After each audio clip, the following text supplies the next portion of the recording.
183 గజాల 3 BHK villa కేవలం 25 లక్షలు మాత్రమే. సుందరరామరెడ్డి గారు రిచ్ అండ్ పూర్ అనే ఒక కాన్సెప్ట్ గురించి మాట్లాడదాం అనుకుంటున్నా. సో రిచ్గా ఉండేవాళ్ళు ఇంకా రిచ్ అయిపోతున్నారు, పూర్గా ఉండేవాళ్ళు ఇంకా కిందకి వెళ్ళిపోతున్నారు. ఏంటంటారు కారణం అసలు? రైట్. మనం సొసైటీలో కనుక చూసామనుకోండి, జనరల్గా 3 కేటగిరీల కింద లెక్కేస్తాము. పూర్ అంటే పేద ప్రజలు అనమాట. సో వాళ్ళకి ఏంటంటే తక్కువ ఇన్కమ్ ఉంటుంది, లో ఇన్కమ్ గ్రూప్స్ అనమాట. వాళ్ళు మేబీ మంత్లీ ఒక 20,000 వస్తుంది అనుకోండి, సపోజ్ హైదరాబాద్ లైఫ్ స్టైల్కి. అందులో ఒక 10,000 రూమ్ రెంటల్సే ఉంటాయి. ఇక 10,000 తోటి వాళ్ళ ఫ్యామిలీ సర్వైవ్ అవ్వాలి. అందుకని అక్కడ మిగిల్చుకునే ఛాన్సే లేదు. అందుకని ఆ వచ్చింది ఆ బేసిక్ నీడ్స్ సరిపోతుంటుంది అంతే. అందుకని వాళ్ళు ఎర్న్ చేస్తారు కానీ సేవ్ చేయడానికి ఛాన్సే లేదు. సేవ్ చేయలేనప్పుడు ఎప్పటికైనా పూర్గానే ఉంటారు. లైఫ్ 10 years కానీ 20 years 30 years కానీ నెక్స్ట్ రిచ్ ఎప్పటికీ అవ్వలేడు, ఎందుకంటే సేవ్ చేయట్లేదు కదా, అవకాశం లేదు. ఎందుకంటే ఆ వచ్చేదానికి ఇన్కమ్కి అవుట్ గోయింగ్ రెండు ఈక్వల్ అయిపోతుంది. అందుకని పూర్వోడు రిచ్ అవ్వాలంటే చాలా కష్టం, చాలా చాలా కష్టం. ఓకే, సో ఎందుకంటే సేవ్ అవ్వట్లేదు, సింపుల్ అక్కడ. రెండోది మిడిల్ క్లాస్ ఉందనుకోండి, మేబీ ఒక 30,000-40,000 వచ్చేవాళ్ళు అనుకోండి ఆ కేటగిరీ. వాళ్ళు ఏంటంటే మంత్లీ ఒక 10,000 మిగులుతుంది, వాళ్ళు దాన్ని సేవ్ చేస్తారు డెఫినెట్గా, కానీ ఇన్వెస్ట్ చేయరు. వాళ్ళు ఏంటంటే సొసైటీ కోసం బతుకుతూ ఉంటారు. అంటే బర్త్డేలు చేసుకోవటాలు, లేకపోతే పండుగ వస్తే బట్టలు కొంటాలు, లేకపోతే సొసైటీ కోసం ఇల్లు కొంటాలు, లేదా కార్లు కొంటాలు.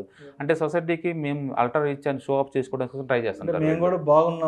మేము కూడా హెల్తీగా ఉన్నాం, మేము కూడా మీలానే రిచ్ అని చెప్పుకోవడం, షో ఆఫ్ చేయడం కోసం ఈ సేవింగ్ చేసిన అమౌంట్ మొత్తం స్పెండ్ చేస్తూ ఉంటారు. అంతేగాని ఈ సేవింగ్స్ని ఇన్వెస్ట్ చేస్తే అవి జనరేట్ చేస్తే అనే థాట్ వాళ్ళకు ఉండదు. అందుకని మిడిల్ క్లాస్ కూడా ఎప్పుడు మిడిల్లోనే ఉంటాడు. అటు పూర్ అవ్వలేడు, ఎందుకంటే ఇన్కమ్ వస్తుంది కాబట్టి పూర్కి వెళ్ళిపోలేడు. రిచ్కి రాలేడు, ఎందుకంటే రిచ్ లాగా అమౌంట్ రావట్లేదు కదా, అందుకని అతను కూడా రాలేడు. అందుకని సేవ్ చేస్తున్నారు, కొంతవరకు మిడిల్లో ఉన్నారు కానీ బట్ ఇన్వెస్ట్ చేయరు వాళ్ళు. అందుకని వాళ్ళు కూడా అలానే మిగిలిపోతారు. ఈ వెల్దీ పీపుల్కి అయితే వాళ్ళకి తెలుసు, వాళ్ళ యాటిట్యూడ్ తేడా ఉంటుంది. వాళ్ళ high income group by default. High income ఉంటే అన్ని అడ్వాంటేజ్ కదా వాళ్ళకి. సపోజ్ మంత్లీ ఒక 50,000 లేదా ఒక 1 lakh ఇన్కమ్ ఉందనుకోండి, ఈ బేసిక్ నీడ్స్ ఇవన్నీ పాంగ్ కూడా మంత్లీ ఒక 50,000 మిగులుతున్నాయి అనుకోండి, నేను 1 రూపీ ఇంట్రెస్ట్కి ఇచ్చినా సరే నాకు మంత్లీ 500 దాకా వస్తూనే ఉన్నాయి కదా, నాకు ఎవ్రీ మంత్ వస్తూనే ఉంటాయి జీవితకాలం. ఏ మంత్ ఆ మంత్ జనరేట్ చేస్తూనే ఉన్నాయి, నాకు ఏ మంత్కి ఆ మంత్ నాకు జనరేట్ చేస్తూనే ఉంటాయి. అట్లా ఇన్కమ్ వచ్చే చోట ఇన్వెస్ట్ చేసుకుంటూ పోతుంటాడు. ఆ పెట్టే కొద్దీ అతనికి ఇంకా ఎక్కువ ఇంట్రెస్ట్ అనిపిస్తుంది. అందుకని సొసైటీకి షో ఆఫ్ చేసుకునేంత టైం ఉండదు, కారులో తిరగాలన్న మోజు ఉండదు, ఇల్లు కొని ఇది చేయాలన్న అంత ఉండదు. అందుకని వాళ్ళ లైఫ్ చాలా సింప్లిఫై ఉంటుంది. సో వచ్చిన దాన్ని వచ్చినట్టు మల్టిపుల్ చేసుకుంటూ వెళ్ళిపోతూ ఉంటాడు, ఎందుకంటే వాడికి మిగులుతుంది కాబట్టి ఇన్వెస్ట్ చేస్తారు. ఊహించుకోండి, ఏదైనా మ్యూచువల్ ఫండ్లోనో ఇండెక్స్ ఫండ్లోనో పెట్టారనుకోండి, యావరేజ్ రిటర్న్స్ ఒక 15% వేసుకున్నా సరే 1 lakh అంటే నీకు 1,500 బ్యాక్ వస్తూనే ఉంది ఎవ్రీ మంత్. ఒకసారి కాదు, ఎవ్రీ మంత్ జీవితకాలం వస్తూనే ఉంది. ఊహించండి, ఎవ్రీ మంత్ది రకరకాల ఫండ్స్లో పెడతా ఉంటుంటే ఎవ్రీ మంత్ ఒక్కొక్కటి 1,500 చొప్పున జీవితకాలం తరతరాలు వస్తూనే ఉంటుంది వాళ్ళకి. సో అందుకని ప్యాసివ్ ఇన్కమ్తో టూ మచ్గా ఉంటుంది వాళ్ళ దగ్గర. అందుకని రిచ్ కిడ్స్ వర్క్ చేయరు ఒకరి కోసం, వాళ్ళు వర్క్ చేయరు. ఎందుకంటే ఈ అసెట్స్ని ఎలా మేనేజ్ చేయాలో నేర్చుకుంటారు వాళ్ళు, వాటి చేత వర్క్ చేయించుకుంటారు. So money as a tool అనమాట వాళ్ళ దృష్టిలో, దాని చేత వర్క్ చేయించుకుంటారు. వీళ్ళు వర్క్ చేస్తే ఏం చేస్తారండి, డైలీ 24 hours నువ్వు ఏం వర్క్ చేయాలి అంత మించి బియాండ్. అందుకని వాళ్ళు ఏంటంటే మనీ వర్క్ చేయించుకుంటూ ఉంటారు, తద్వారా మనీ ఎక్కువ గ్యాదర్ చేస్తూ ఉంటారు. అందుకని ఈ పూర్ పీపుల్కి ఈ వెల్తీ పీపుల్కి మధ్య డిఫరెన్స్ ఏంటంటే, వాళ్ళు వచ్చే బేసిక్ నీడ్స్కి ఎనఫ్ ఎర్నింగ్స్ ఉంటాయి వాళ్ళకి, అందుకని యాటిట్యూడ్ కూడా లోలో ఉంటుంది, అంతకుమించి డెవలప్ అవ్వలేరు. రిచ్ వాళ్ళు ఏంటంటే ఆ సర్కిల్ అలా ఉంటుంది, ఆ ప్యాసివ్ ఇన్కమ్ మీద థాట్స్ ఉంటాయి, ఎప్పుడు ఎక్కడ ఇన్వెస్ట్ చేయాలా, ఎక్కడ ఎక్కువ రిటర్న్స్ వస్తాయి ఇలా థింక్ చేస్తూ ఉంటారు. ముందు చూపు అనేది చాలా ఉంటుంది. అందుకని కాకపోతే ఇప్పుడున్న మోడర్న్ ఏజ్లో పర్టికులర్గా ఈ ఇంటర్నెట్ నీట్ ఈ రేంజ్లో పూర్ కూడా రిచ్ అవ్వడం చాలా ఈజీ, ఇంత ముందు పోల్చుకుంటే. ఒకప్పుడు అలా ఉండేది కాదు. ఇప్పుడు చూసుకోండి, మ్యూచువల్ ఫండ్స్ అనేది మాస్ సొసైటీలో బాటమ్ సైడ్కి వచ్చేసింది, ఇంటర్నెట్ వచ్చేసింది, మొబైల్ వచ్చేసింది.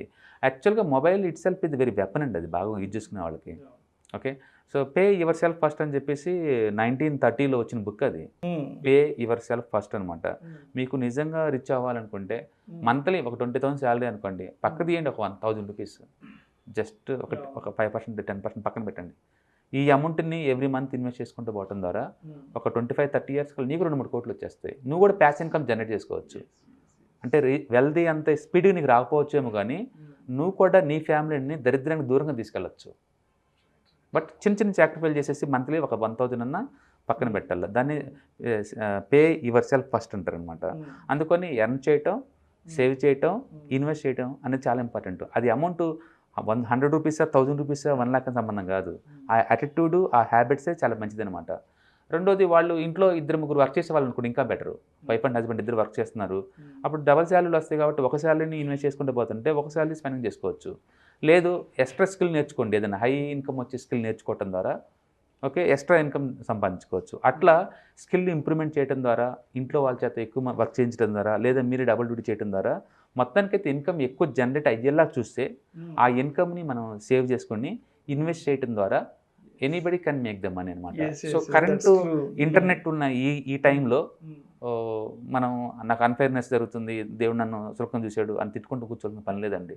మీరు బిగిన్ చేసేసుకొని అంతకంత ఒక జనరేషన్ తర్వాత సార్ నెక్స్ట్ జనరేషన్ని మీరు రిచింగ్ చేయొచ్చు ఆ పాసిబిలిటీస్. సో ఉన్న ప్రతి అవకాశాన్ని సరైన విధంగా దాన్ని ఒడిసి పట్టుకుంటూ ఉండాలి. డెఫినెట్గా. అందుకని మనం ఇన్వెస్ట్ చేసేటప్పుడు ఏంటంటే అది ప్యాసివ్ ఇన్కమ్ నాకు వస్తుందో లేదో చూసుకుంటూ పోతూ ఉండాలి. అందరూ అంటారు మా దగ్గర అంత డబ్బులు లేదండి అని.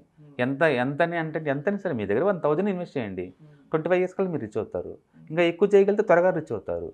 అందుకని ఇన్కమ్ పెంచుకునే ఛాన్సెస్ కలిపి ప్రాబిలిటీ దానికల్లా థింక్ చేయాలి. అడిషనల్ పార్ట్ టైం జాబ్స్ కలిసి చూసుకోవాలి. ఇంట్లో ఎవరైనా మ్యాన్ పవర్ ఐడియల్ ఖాళీగా ఉంటే వాళ్ళ చేత వర్క్ చేయించుకుని చూసుకోవాలి.